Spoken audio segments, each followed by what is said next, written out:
என்ன கண்ணாடியே பொலிவில்லாம இருக்க? ஆனா அதை ஏன்பா கேட்குற? முன்னெல்லாம் என்ன பார்க்க வர்றப்போ பெண்களெல்லாம் சிரிச்ச முகத்தோட வருவாங்க. ஆனா இப்பெல்லாம் என்கிட்ட அவங்களுக்கு ஏற்படுற பிரச்சனைய சொல்லி புலம்பி பயத்துல அழுவுறாங்க. நானும் நல்லா ஜம்முன்னு இருந்தேன். முன்னெல்லாம் என்னை கட்டி பிடிச்சி தான் பெண்கள் தூங்குவாங்க. ஆனா இப்போ தினம் தினம் என்னை கட்டி பிடிச்சி அழுதுகிட்டு தான் தூங்குறாங்க.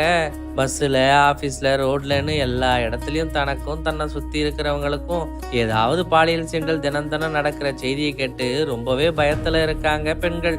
ஐயோ, இந்த டிவி ஆன் பண்ணாலே பெண் பாலியல் வன்கொடுமை, பெண்ணுக்கு பாலியல் சீண்டல், பெண்கள் கொலைன்னு தான் செய்தி வருது. இந்த திருட்டு திமுக ஆட்சி வந்ததுக்கு அப்புறம் பெண்கள் பாதுகாப்பு கேள்விக்குறியாத்தான் இருக்கு. நாளுக்கு நாள் பெண்களுக்கு எதிரான குற்றங்கள் குறையும்னு பார்த்தா அதிகமாயிட்டே இல்லை போகுது. பெண்களுக்கு எதிரான குற்றங்களுக்கு எந்த ஆக்ஷன் எடுக்காத இந்த விளங்காத அரசால தப்பு பண்றவங்க துணிஞ்சே பண்ணிக்கிட்டு இருக்காங்க. இல்லையா பின்ன? இந்த திருட்டு திமுக கொடுக்கிற சப்போர்ட்ல தான் படிக்கிற இடமா இருக்கிற அண்ணா பல்கலைக்கழகத்திலேயே பாலியல் வன்கொடுமையை தைரியமா பண்ணியிருக்காங்க.